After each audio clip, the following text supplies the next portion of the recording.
Bismillahirrahmanirrahim. Assalamualaikum warahmatullahi wabarakatuh. Sahabat Muslim, pemirsa Akhir TV, dimanapun Anda berada, alhamdulillah kali ini kita tengah berada di Kepulauan Halmahera dengan bentangan alam yang sangat luas yang Anda bisa saksikan saat ini. Alhamdulillah kami dengan izin Allah Subhanahu wa taala bisa berada di sini mendapatkan undangan untuk bersilaturahim dari perusahaan NHM ya, Nusa Halmahera Mineral ya, yang dengan itu kita akan kenali bagaimana perusahaan ini bisa berada di wilayah Kepulauan Halmahera ini dengan segala bentangan alamnya, apa yang diambil manfaat oleh perusahaan ini, dan bagaimana potensi alam ini menunjukkan kebesaran kita kepada Allah Subhanahu wa taala berdasarkan teman-teman muslim kita yang tengah beraktivitas di sini. Bersama kita hadir insyaallah Pak Sulkan. Assalamualaikum Pak Sulkan. Waalaikumsalam. Baik, gimana? Sehat Pak ya? Alhamdulillah sehat. Masya Allah Pak, kita ingin sedikit mengambil ilmu, manfaat, dan beberapa keterangan seputar aktivitas Bapak dan teman-teman di sini. Ya, ingin bertanya dulu Pak sebentar, kalau NHM itu apa Pak ya? Ya, NHM ini adalah sebuah perusahaan di bidang pertambangan, namanya adalah PT Nusa Halmahera Mineral, singkatan dari NHM, dan kita berada di satu korporasi perusahaan masuk 10 besar di dunia, yaitu Newcrest Company. Berarti pusat kita ada di Melbourne Corporate sana, di mana Melbourne Newcrest ini punya beberapa cabang tambang. Baik. Termasuk salah satunya di Indonesia ini adalah NHM yang ada di Kosowong. Baik. Berarti pertambangan itu kan mengambil sebagian potensi alam Pak ya, yang mineral bisa jadi emas, bisa jadi batu bara mungkin di tempat lain, dan beberapa mineral-mineral yang lainnya. Nah, terkait dengan pengambilan ini Pak ya, apakah cara mengambilnya misalnya mesti merusak alam kan, atau kemudian misalnya kita mengambil tapi memperbaiki kembali? Nah, prosesnya seperti apa Pak? Ya, untuk proses pembukaan lahan tambang sebetulnya tidak semudah yang masyarakat lihat, bahwa untuk membuka tambang itu banyak perizinan yang harus kita lewati, karena lahan ini adalah milik perhutani, kita harus ada izin dari perhutani, dan kita juga ada izin lingkungannya, dan juga kita harus ada izin dari pemerintah daerah maupun pemerintah pusat, khususnya Departemen Pertambangan, sehingga dengan izin-izin tersebut kita baru melakukan studi kelayakan. Setelah studi kelayakan dilakukan dan mendapatkan perizinan berikutnya untuk memulai eksplorasi, dari eksplorasi baru ada perizinan lagi untuk memulai produksi.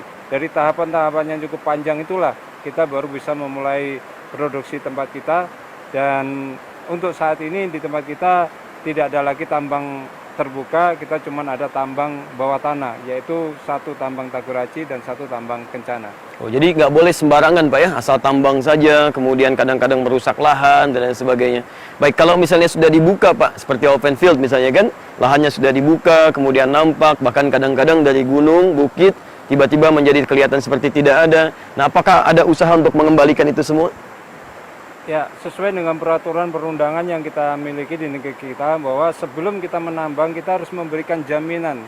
Artinya kita memberikan uang jaminan ke pemerintah, memasukkan berapa US dollar dulu kepada pemerintah, dan ketika lahan itu sudah kita buka, ketika lahan itu sudah selesai kita tambang, maka uang jaminan tersebut yang kita ambil untuk mengembalikan fungsi lahan seperti sebelumnya. Idealnya ketika tambang itu dibuka seperti apa, harus dikembalikan fungsi lahan seperti sebelumnya. Masya Allah. Setelah mineralnya kita ambil. Masya Allah. Kemudian yang terakhir Pak, di perusahaan ini tentu kan ada teman-teman yang bekerja, karyawan barangkali datang dari latar belakang yang beraneka ragam, dan juga keberagamaannya mungkin bisa berbeda. Ya? Yang karyawan-karyawan muslim cukup banyak Pak di sini. Kalau kita perbandingkan karyawan muslim dengan karyawan non muslim, kita boleh dikata berimbang komposisi, dan namun dari jumlah manajer yang ada mayoritas adalah dari kalangan muslim. Dari departemen-departemen yang ada itu paling banyak adalah dari kalangan muslim yang mereka menjadi pimpinan utamanya. Baik, nah ini yang paling menarik Pak, terkait dengan nilai-nilai untuk meningkatkan keimanan ketakwaan kita kepada Allah Subhanahu wa taala.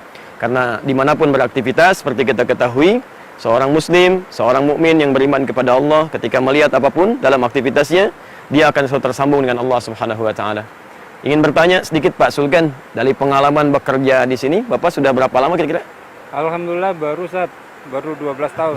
12 tahun, Masya Allah. Sahabat muslim 12 tahun sudah berkutat di pertambangan, berada di area hutan, mendekat kepada alam ciptakan oleh Allah Subhanahu wa Ta'ala. Jadi 12 tahun Pak pengalaman di sini. Ada nggak situasi-situasi, keadaan-keadaan yang bisa membuat kita lebih dekat dengan Allah Subhanahu wa Ta'ala? Misal ketika melihat tambangnya, menghasilkan emasnya, melihat alamnya. Nah, bagaimana pengalaman Bapak?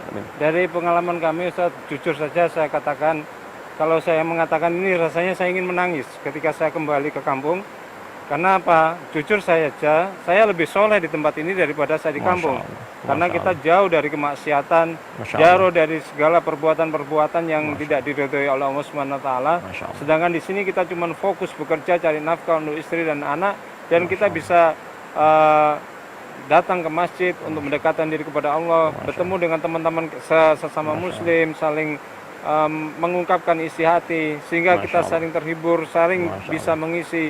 Dengan demikian kita menambah persatuan kita. Dan jujur saja saya katakan bahwa tahajud adalah suatu hal yang sangat sulit ketika saya berada di rumah kami. Tapi tahajud di sini bukan suatu hal yang sangat berat buat kami untuk menjalankannya. Duha juga demikian. Kita selesai meeting manajemen, kita langsung datang ke masjid, kita duha. Begitu ringannya kita menjalankan duha di tempat ini. Tapi begitu kita di rumah, mau mempertahankan yang di sini, banyak saja godaan ketika kita berada di rumah. Jadi masjid ada, kan? Ya. Kemudian tahajud terlaksana, duha juga nampak. Sahabat muslim, pemirsa Akhir TV, di sekitaran pekerjaan, di wilayah sekitaran hutan, bisa bangun masjid, bisa menunaikan tahajud, bisa salat duha. Dan di antara janji Allah dengan segala kebaikan-kebaikan dikerjakan ini akan memudahkan datangnya rezeki yang kualitasnya bisa lebih baik dibandingkan dengan yang lain-lainnya. Sekarang kita buktikan, kita tanya dulu, Pak. Dari hasil pekerjaan nih, kadar emasnya misalnya yang didapatkan, ya karena konsentrasinya kan di emas kalau saya tidak keliru ya, disampaikan. Nah, menurut Bapak, emas yang didapatkan ini lebih baik daripada perusahaan-perusahaan yang lain yang mereka dapatkan, atau kira-kira standar saja atau bahkan di bawah? Bisa sedikit sampaikan. Alhamdulillah Ustaz, untuk masalah kadar emas yang kita miliki, yang kita dapatkan, kalau kita lihat dari jumlah sekian banyak karyawan yang di geologis, dan mayoritas adalah yang muslim. Dan saya lihat rata-rata rekan geologis itu tidak pernah lepas dari sholat duhanya. Mungkin dari sholat duha yang mereka lakukan sehingga kita temukan cadangan-cadangan baru. Di mana perusahaan ini hanya diprediksi 5 tahun bisa sampai 10 tahun sekian lebih. Dan untuk kadar emas yang kita miliki, ppm yang kita miliki dibandingkan tempat lain. Pernah saya berkunjung ke Australia, itu dia bilang high grade itu 3 gram per ton. High grade cuma 3 gram per ton. 3 gram per ton. Di kita? Di kita pernah sampai 48 gram per ton. 48 gram per ton, Masya Allah, Masya Allah. Pemirsa, dimanapun Anda berada, sahabat-sahabat muslim, Allah Subhanahu wa Ta'ala menyampaikan dalam Al-Quran, surah kedua Al-Baqarah, ayat 29, posisi paling kanan, sebelah bawah. Walladzi khalaqalakum ma fil ardi jami'ah.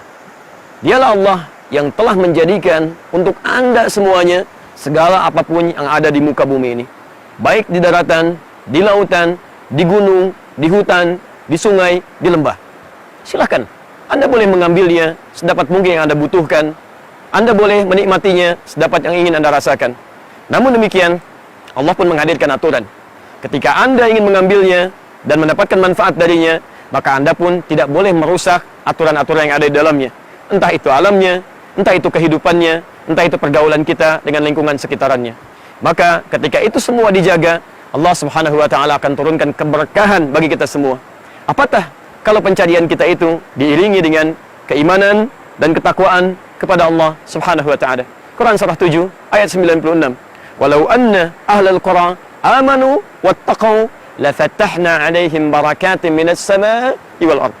Kalaulah satu penduduk negeri, satu komunitas mau meningkatkan imannya dan ketakwaannya kepada Allah Subhanahu wa Ta'ala, dia tingkatkan tidak hanya ikhtiarnya tapi juga ibadahnya, salatnya, tahajudnya, duhanya, bacaan Al-Qur'annya, mengikuti ta'limnya, maka kami akan bukakan pintu keberkahan tidak hanya di bumi tapi juga segala yang ada di langit. Masya Allah, hari ini kita mendapatkan pelajaran berharga dari teman-teman kita di NHM bahwa tidak harus berada di suasana yang nyaman, zona yang tenang untuk beribadah kepada Allah Subhanahu wa Ta'ala. Bukan ada alasan ketika Anda berada di hutan, Anda tidak bisa membangun masjid. Teman-teman bisa bangun, kenapa Anda tidak bisa bangun? Bukan ada alasan ketika di hutan, Anda tidak bisa tahajud, Anda tidak bisa menunaikan sholat duha. Tapi yang jadi pertanyaan, orang yang ada di hutan, bekerja dengan alam, masih bisa bangun masjid, masih bisa menunaikan tahajud, masih bisa menunaikan duha. Maka bagaimana dengan Anda yang hidup di zona nyaman, tenang keadaannya, banyak fasilitasnya, bahkan Anda kadang-kadang belum sanggup untuk bangun malam, kadang-kadang masih sibuk tidak bisa menunaikan salat duha. Maka silahkan perhatikan, Australia hanya mendapatkan 3 saja kadar ukurannya, tapi di sini mendapatkan 48 kadar ukuran terbaik yang bisa dihadirkan. Berapa kali lipat yang bisa didatangkan kalau bukan karunia Allah Subhanahu wa taala? Manusia mengatakan hanya 5 tahun, tapi Allah membuktikan 10 tahun sampai hari ini belum pernah tuntas penggalian kebaikan yang kemudian dijadikan kebaikan-kebaikan lagi dengan mengembalikan kepada kondisi alam yang semulanya. Adi Hidayat bersama pasukan dari NHM menyampaikan kebaikan-kebaikan insyaallah yang menjadi inspirasi untuk kita semua. Assalamualaikum warahmatullahi wabarakatuh. Waalaikumsalam warahmatullahi Nanti masuk TV nih Pak, insyaallah. Wah, NHM harus support nih.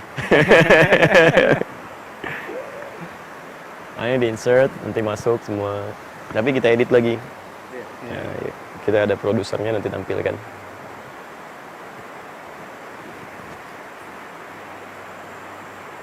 Ya ada satu lagi yang memang